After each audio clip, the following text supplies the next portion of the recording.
Thanks so much for joining us this afternoon. Hi everybody, really lovely to be here. Thank you very much for inviting me. As a starting point, we have some questions to ask you from Speakers for Schools, and then we'll move on to the student Q&A, if that's all right. Yeah, absolutely. Bring it on. Great. So our first question to you is, please could you tell me about your career journey and how it led you to your current role? Okay, it was a long time ago, but if there's one thing about my career, I always wanted to work in fashion, and in some ways I was born into the clothing business. I'm a daughter of a Turkish immigrant. My dad was a manager in a clothing factory, opened up his own business supplying trims like buttons and threads to factories in the East End. So I grew up surrounded by clothes, by zips, by making clothes, industrial machines, and was always ahead of the game when it came to future trends. So with my love of fashion, after A-levels, I did my foundation in art and design and specialised in textile design. I didn't end up going into working as a designer, but instead I ended up working in various production, buying and sourcing positions, which means that I dealt with many overseas factories in the production and development of clothing. Contrary to popular belief, as a junior buyer, I didn't travel the globe and I definitely didn't attend fashion shows. I would have loved to, but no. Instead, I managed spreadsheets and made sure that the products were delivered to stores on time. So I worked for companies like French Connection and various suppliers to the high street.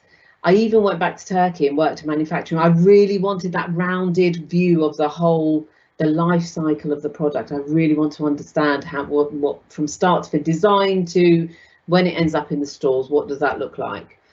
And then I took a U-turn. My experience in fashion led me to a recruitment agency. I went there to register for a job, over 15 years ago, they actually said, well, actually, you have the industry knowledge. So have you ever considered a position in recruitment?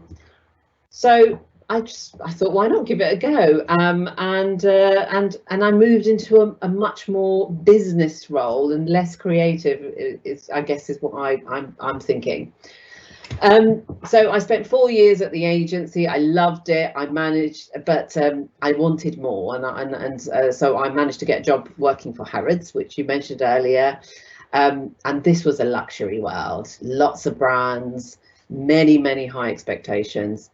It really made me understand quality and being exceptional.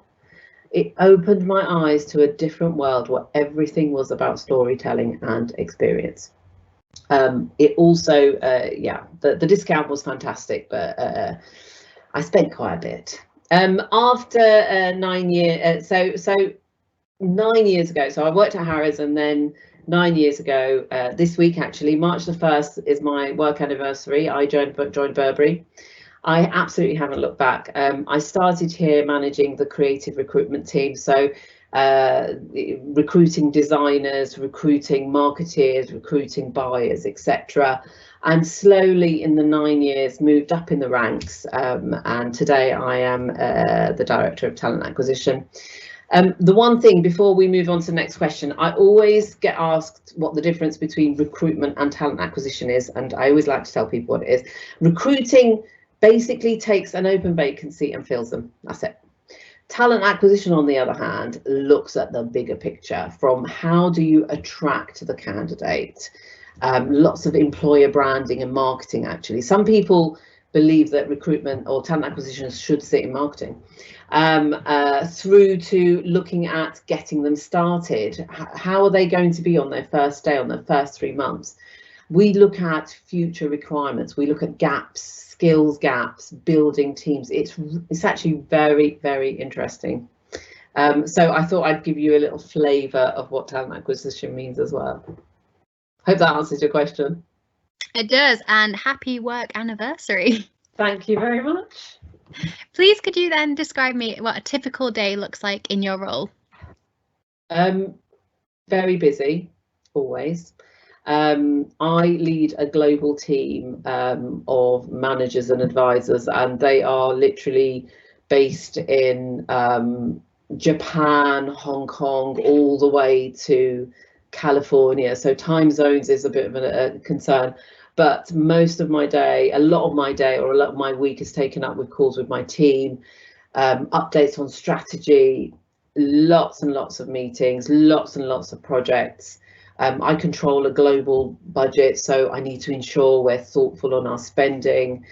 But at the moment, I think my biggest focus, and I've just come off a call with the Cultural Advisory Council, is diversity and inclusion. I think personally, being a woman, number one, from an immigrant family, it really makes me so happy that my team and me are able to make tactical changes in driving our diversity as a business. So this week, as I mentioned, I was able to present some of the work. I did it, in fact, about an hour ago, to our Cultural Advisory Council. I gave some real good examples, and some of the things that we're doing is training on unconscious bias. We have something called allyship, and it's all about empowering our teams to speak up when they see something that just isn't right. So it's very, very exciting, and as you can hear the passion in my voice, it is something that I'm absolutely I'm looking forward to the future, and I'm really happy that I can help in making these changes. We're also launching things like new training materials for managers on how to interview, and we've even launched a technology to ensure that the jobs that we advertise are not biased. So how can we make sure that there aren't feminine or male words included in our jobs? Diversity is basically threaded into everything that we do, and I believe that as people that we bring people into our business, my team are game changers. They ensure that diversity of thought, which is really important. And what are some of the main skills that you need for your role? The main skill, number one, people skills. You need the ability to be able to speak to all people at all levels. And I think that human connection in my role is really, really important. Obviously, I work in human resources, so it's even in my title. Good, clear communication skills. A very big element of influencing skills is needed. The ability to make decisions. I always think about my job and my team's role, and at the end of the day, we are changing people's lives. We're giving them a brand new role. We're giving them a different journey in their lives. So it's really, really important. And I think that empathy is really, really important in-house recruitment. I'm not sure about agency recruitment, but in-house recruitment, it's all about changing people's lives. And being able, another aspect is being able to represent our business in wider markets. And what would you say has been your career highlight?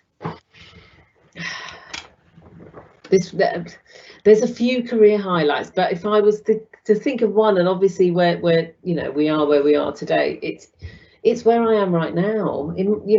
I always, and in my heart of hearts, I know I love fashion. I always wanted to work in fashion, but I always wanted to be a leader, and I think I absolutely love that I lead a global team, multinational, multi-cultures.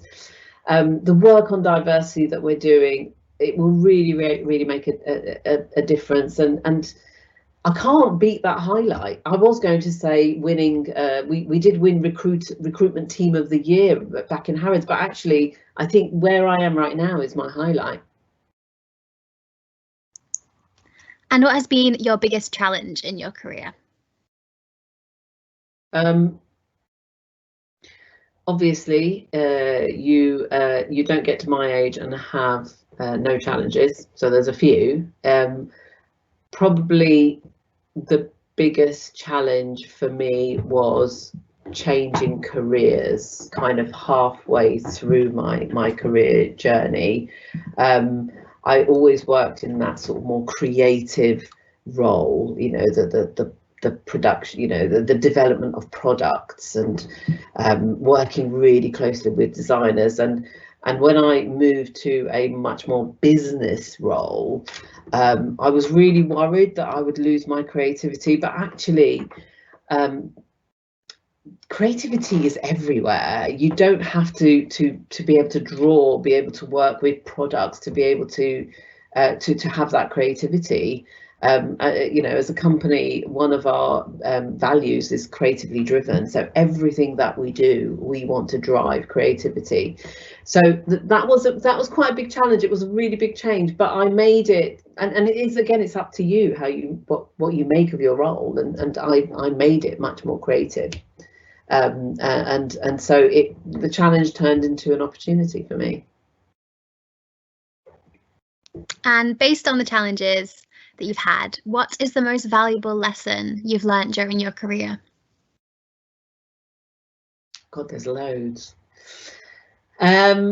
Probably now that I can make a difference, and everyone can make a difference. What we do really matters, and so you know, it's important that you love yourself, and you have self-belief, and you know that whatever you do will make that difference. And you know, someone once said to me, take a breath and don't react. And I think that for me, that was the biggest lesson, because I'm one of those people that's really passionate. I'm like, how dare you? And so, you know, take a step back, think before you react, and always be proactive. Always be proactive. Always. Thank you. I think that's some great advice. And what advice then would you give to students who are interested in pursuing a career similar to yours? So, talent acquisition, if you were sort of wanting to pursue a career in talent acquisition, and I'm being really sort of, you know, I'm going granular, a degree in HR or business would be great. It would. But there are ways to do this without a degree. You know, you can start your journey in an agency, a recruitment agency. You can move up. What I say to everybody, and I've got a young daughter, and is take your time. You know, don't rush. Learn as you go. I am still learning, and I think that's the most important thing. As long as you're still learning, you don't have to move up that one level. You're still learning new things. Talent acquisition is in most industries. You know, most companies have a talent acquisition team. So my advice would be to choose an industry you're passionate about. You know, I know I changed careers, but I stayed in fashion because fashion is very corny, but fashion is my passion. So you know, if you are wanting to pursue a career in talent acquisition, then think about the industry that you would feel passion for, and apply yourself there. And as you said, your role is to seek out talent. What advice do you have for students to ensure that they stand out during future recruitment processes? So this is somebody said, quoted something to me recently, which has really resonated, and I wish I'd come up with it. And it's basically, don't use yesterday's tools for today's jobs. So I think, do your research when you're applying for roles, and talk to people who are in recruitment, who get it, because sometimes the ideas are a little bit out of date. So when I'm recruiting, you know, at the moment I'm recruiting for somebody in my team, I expect someone to do their research. They need to know about my company. I would say it's really important that you identify the type of company you want. We really want to see that passion. So you understand the business, understand the customers, engage and communicate with the right people. We're so fortunate. In my days we didn't have this, but right now we live in times of great connectivity. It's so easy to find people. It's so easy to to contact somebody via LinkedIn. I mean, I know you can use Snapchat and all that, but you can actually connect with people, anyone, and do it. Why not? Absolutely do it. And ask yourself, how do I make myself appealing? What is my brand? And I always think, if you apply like everyone else, you apply for a job like everybody else, you will get the same result as everyone else. So what makes you special? How can you market yourself? And finally, and this one is important to me, because I once, you can occasionally say things that probably don't sound right, is be your authentic self and stick to facts. I once put in my CV, I love going to the theatre, and I, you know, of course I went twice back in those days. And when somebody then interviewed me and asked me what the shows are, I couldn't really answer it, because I don't think I was authentic enough. So be your authentic self and stick to the facts. I think it's really, really important. And our final question for you before we move on to student Q&A is, as you've said, you have a passion for fashion. What would you say to students who are interested in working in the fashion industry? Okay, so I work with lots of fashion colleges, and I speak to lots of fashion students, and I think a lot of the time people connect fashion with designing, buying, producing, marketing, but there is so much more in fashion companies. And so if you want to pursue the more creative areas, you will likely need a fashion degree, you know, for designers in particular, and marketeers. There is a need. You will need to go and do that. But there is so much more where we work. We've got finance, we've got IT, we've got customer service. You know, we all share the same values and need each other to do our jobs. Otherwise, actually, we won't be able to produce. Nothing will be in our stores.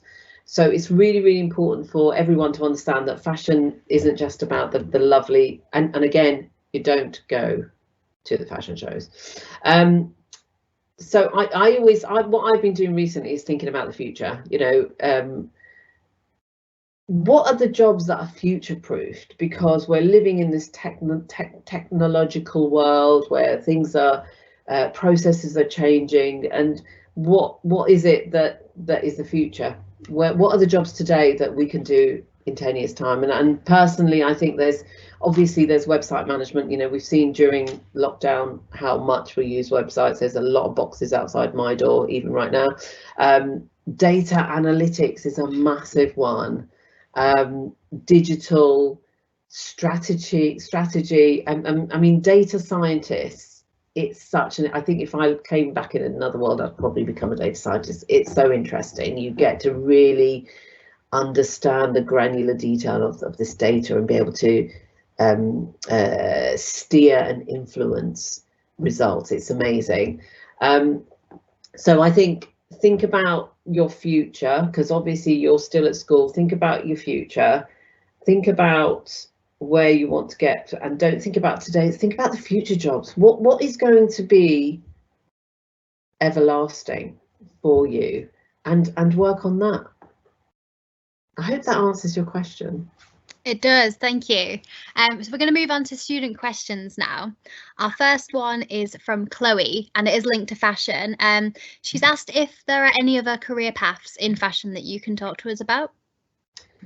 Well, obviously it depends. Again, fashion, you know, we say fashion, but there's so many elements, and retail is so undermined, which upsets me. I think retail is a fantastic place to start your career, and retail management in particular, again, so undermined. Is you know, ultimately you are looking after your own store. It's like your own business. You're entrepreneurial. You're building and driving the sales, and you're managing a whole team. So why wouldn't you go into retail and develop your work and work up through retail?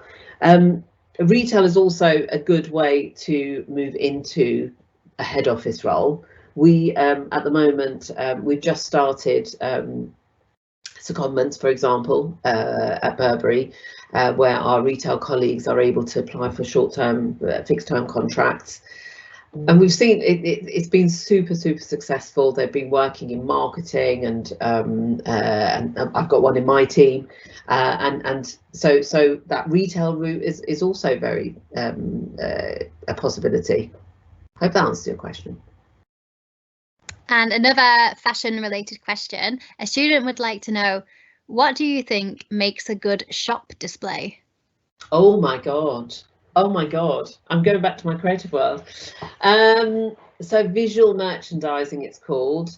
It's, again, I go back to right at the top when I talk about storytelling, because, and especially in the luxury world, it's what is the story that you're telling, and how can you entice people into your store, and what is the experience that you're going to give?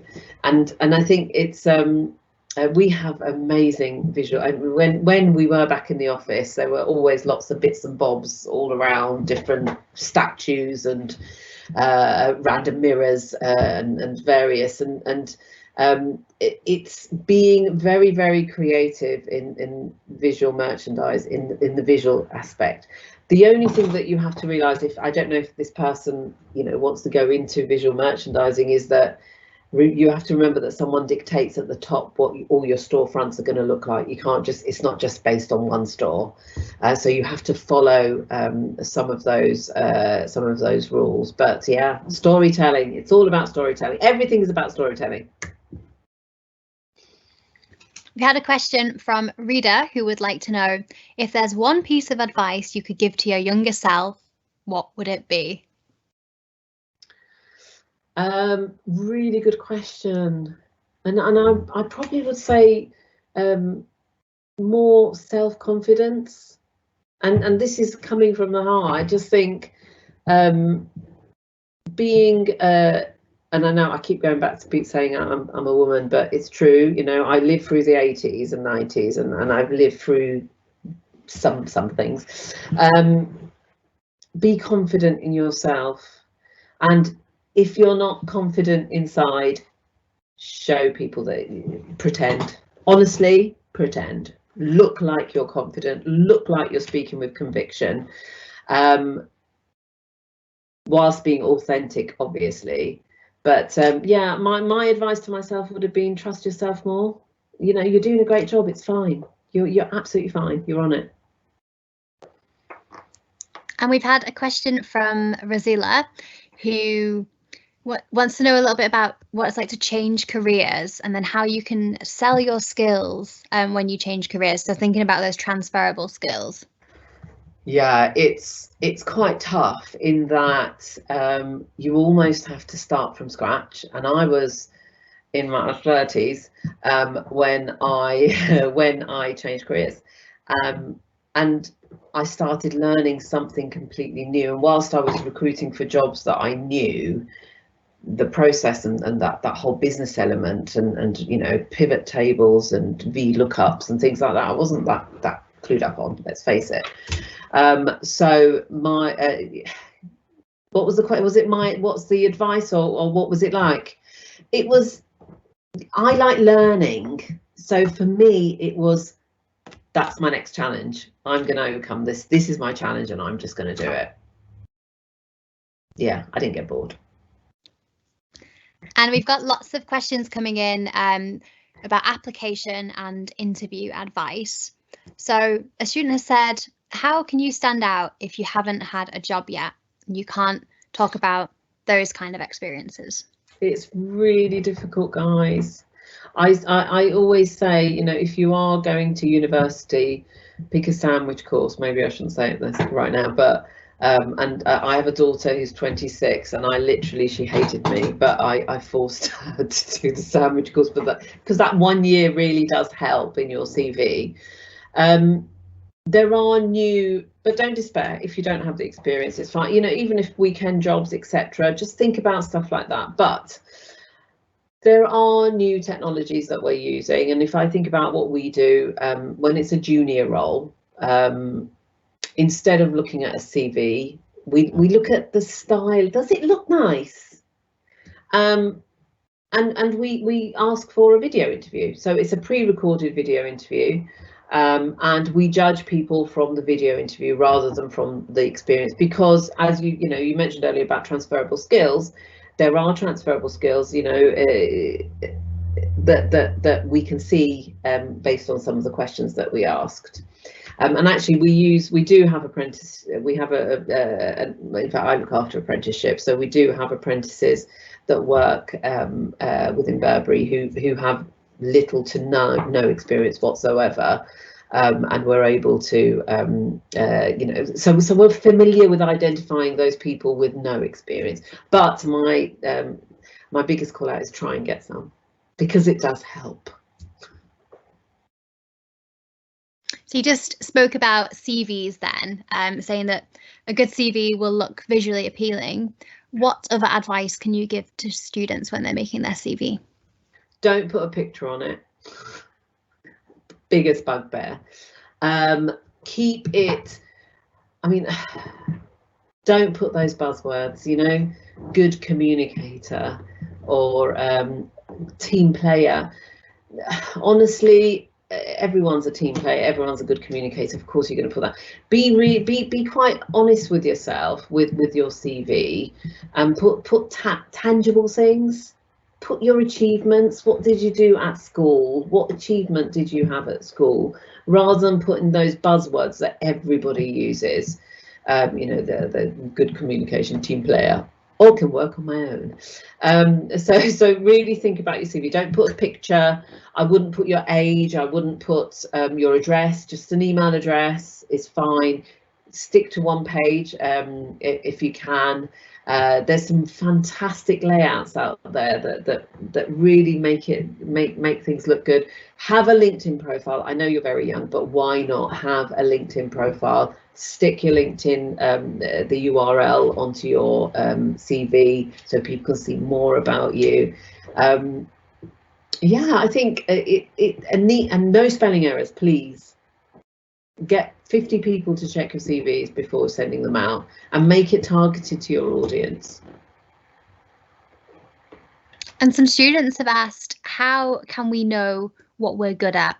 Because obviously you need to be able to show those skills on a CV. Oh my God.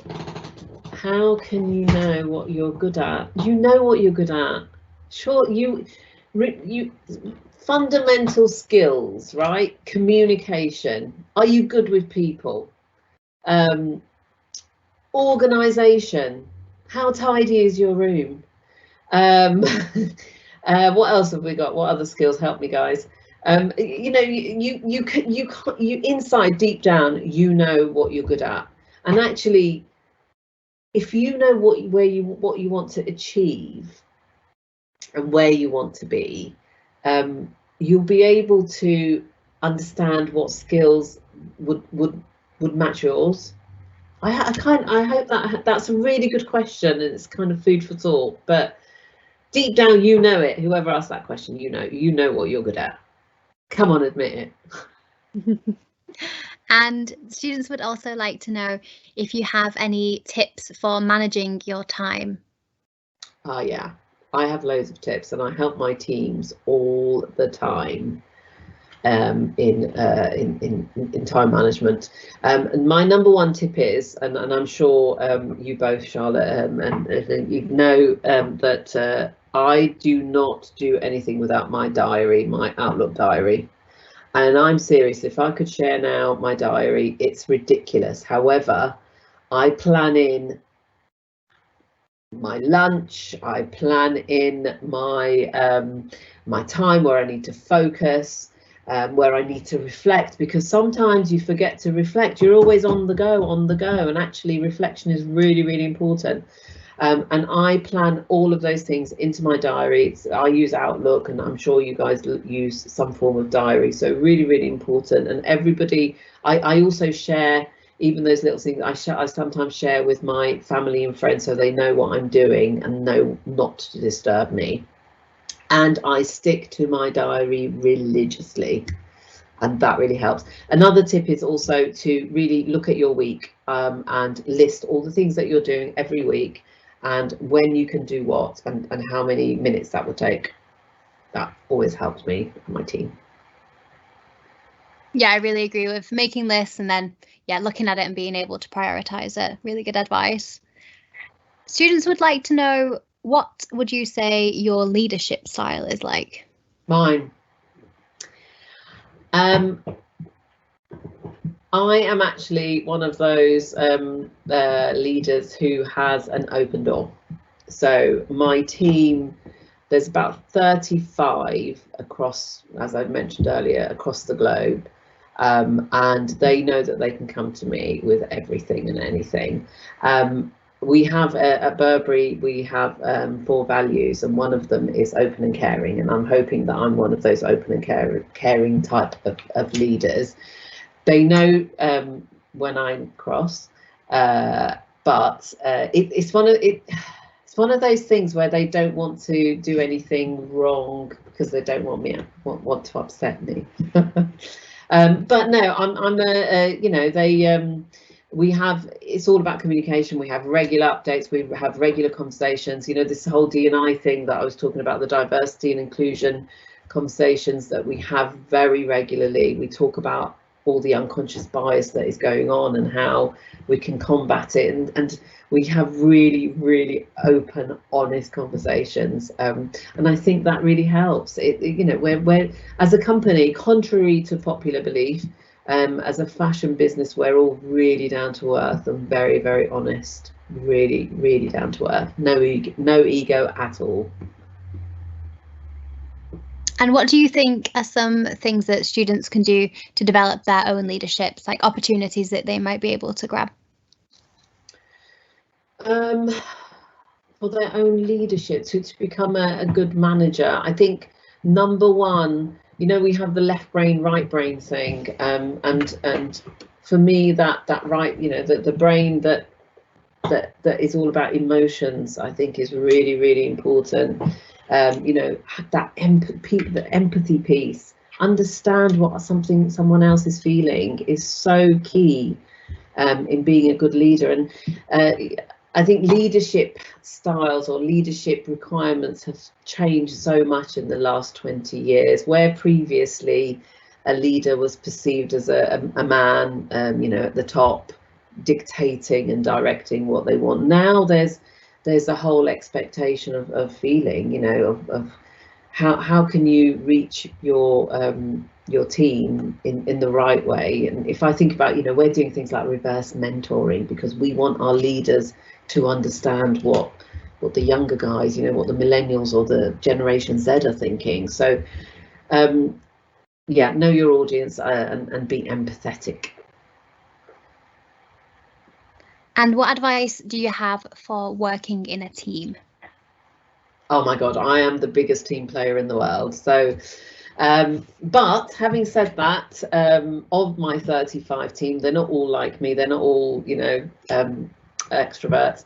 I do have the more quieter, the people who probably prefer to work on their own, but they're also happy to go outside of their comfort zone and work in teams because, ultimately it's difficult to work in silo. Yeah, I mean, enjoy it, have fun. For me, you're at work 8 hours of every day. If you are not having fun with your team, taking that 5-minute coffee break, don't do it.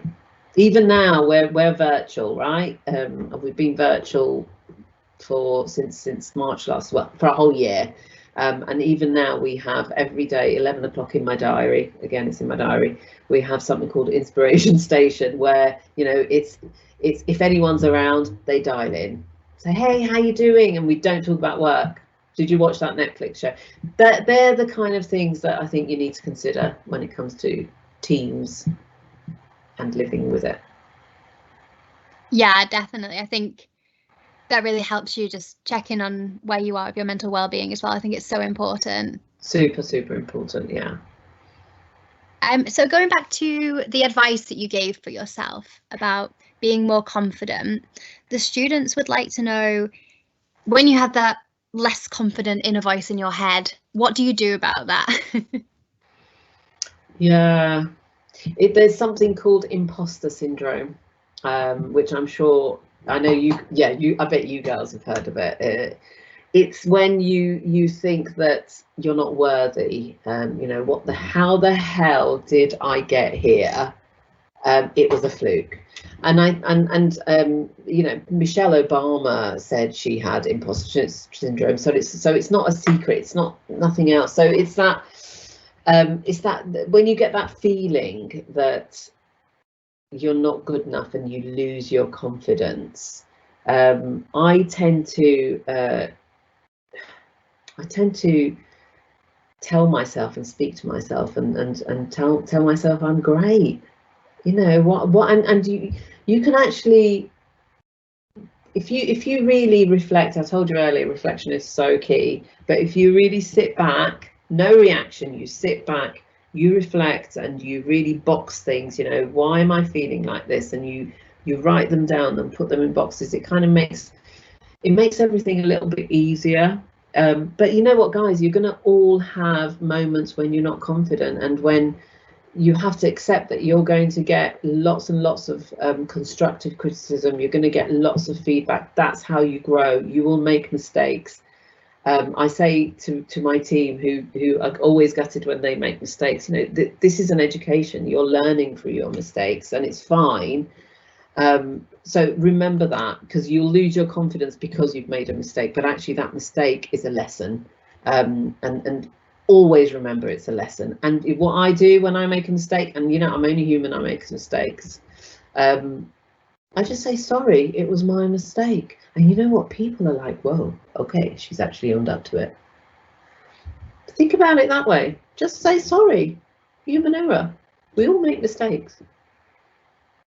Definitely, and I think people will trust and respect you a lot more when you do that.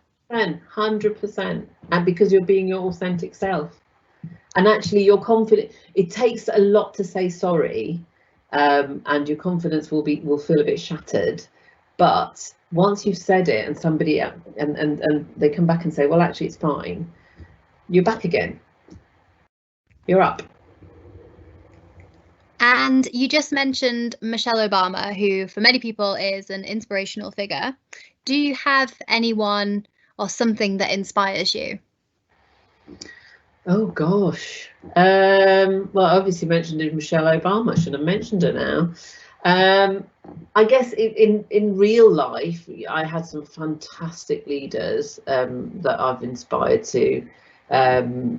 You know, we had at Burberry, we had Angela Arnst, who was absolutely amazing. A true inspiration.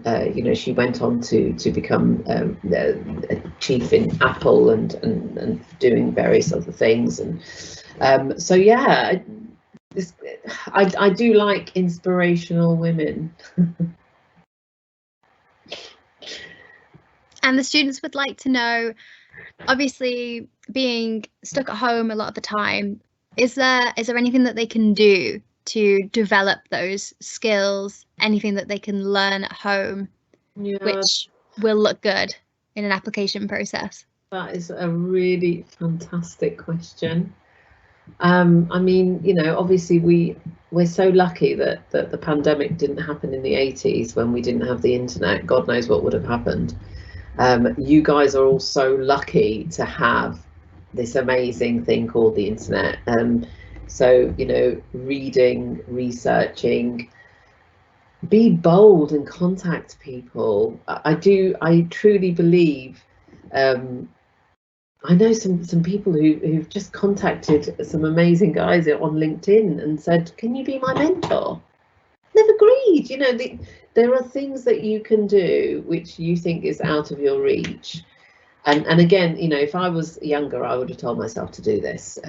Is to network. Why wouldn't you? But use, you know, if you're thinking about it when it comes to in terms of your career, I'd probably use LinkedIn. I had this schoolgirl who messaged me via LinkedIn.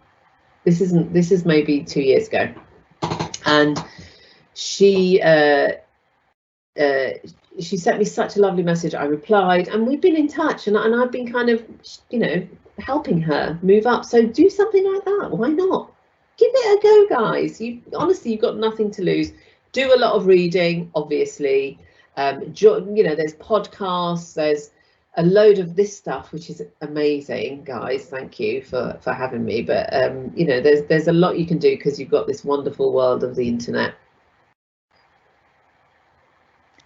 And the students have said that it sounds really exciting that you get to work with teams all around the world, but do you always have to be available? How does that work with other countries?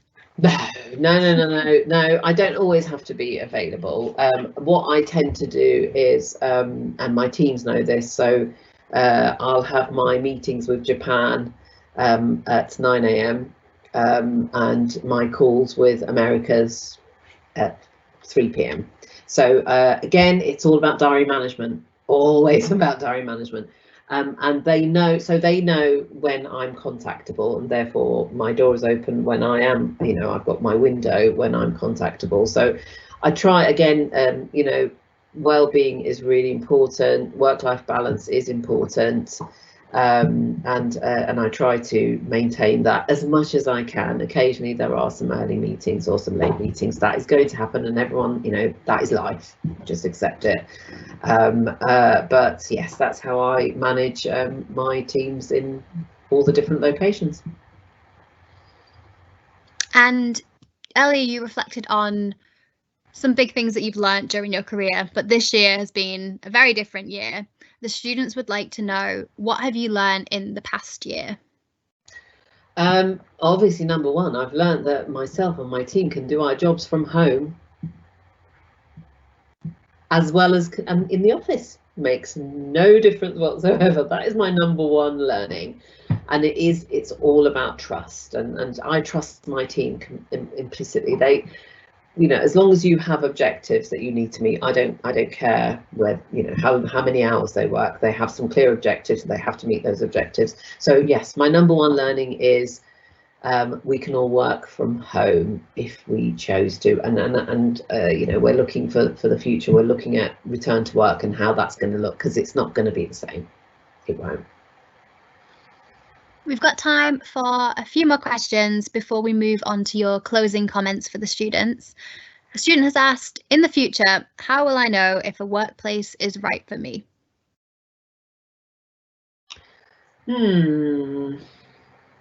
That's a really good question. How will you know if a workplace is right for you?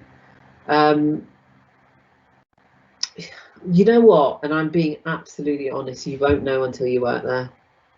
You can go into Glassdoor or Indeed, whatever you like, but ultimately people have put their own feelings in there, so you really won't know. What I would suggest is go to that company's website, look at their values, look at their purpose. Do those values align with your values? And that will in itself give you an idea of what kind of company they are. You know, I spoke about our values. You know, we've got creatively driven, we've got forward thinking, we've got proud of our heritage, we've got open and caring. If those values align with yours, then sure, it's a good company to work for.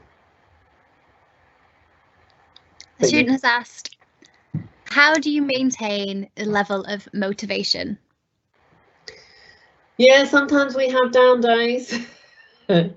And that is fine as well, you know. I'm generally a very up and positive person, and I'm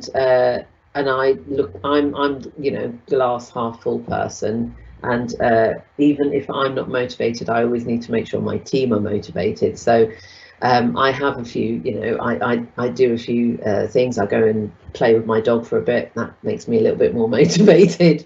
Or I remember, you know, remember good things in your life, and it's not all bad, and keep yourself driven. And do you think that goal setting is important, and if so, how important has it been for you?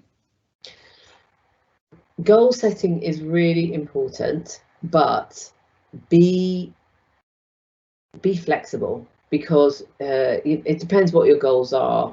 You know, if I'm talking about a goal, you know, we've got diversity and inclusion goal, then yeah, you need to meet those goals. There's no flexibility around that. But if I'm talking about your self goal, you know, don't be hard on yourself, number one, and be prepared, be flexible in your goal, and think of exactly why you wanted that goal in the first place. But yeah, I completely believe in goal setting.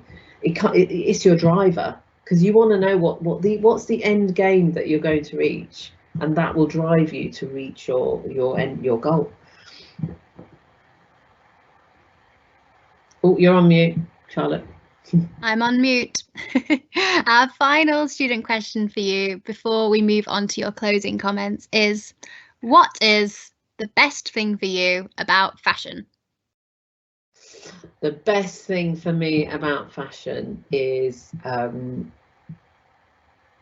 love change and I hate sameness.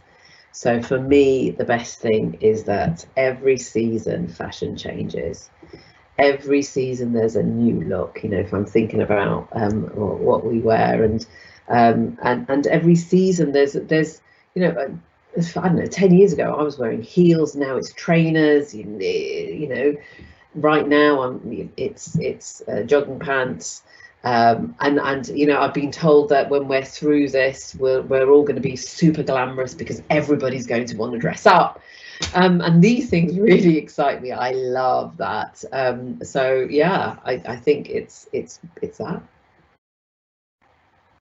And I would actually like to know, have you had a favourite fashion trend from the past?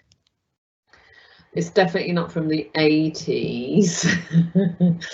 My favourite fashion trend. I mean, I do like dressing up, I have to say. So back there was this whole phase, I'm going to say about 7 years ago, when sort of lovely jackets, tailored jackets, with heels and jeans. That was quite a lovely phase. Right now it's and in fact I would have been wearing my t-shirt, but right now it's t-shirts and sweatshirts, you know, branded. But I did love that, the power suit. Love that.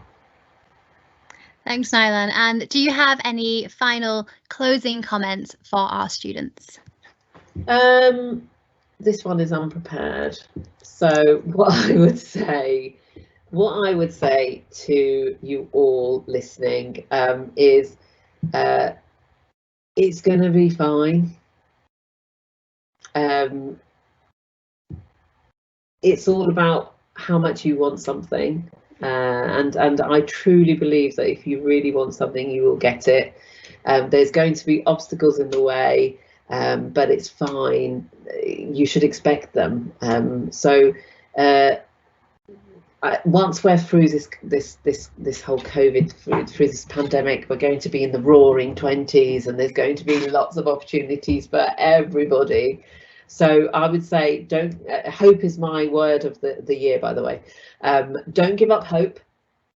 There is a lot out there. I'm so excited for your generation because you know, there's new technologies, there's new ways of working, there's so much newness around, and you're going to learn all this fantastic information and be able to. I loved it. These guys are Gen Z, right? Generation Z. I love Gen Z. I prefer them to millennials. Sorry guys. So you guys have got so much ahead of you. I think you know, good luck, and find me on LinkedIn and create your LinkedIn account from now. Just do it. Nalan, thank you so much for making the time to be on our broadcast today and for answering all of our questions. Thank you very, very much, guys. It's been lovely. I hope the audience have taken something away and listened to my rambling.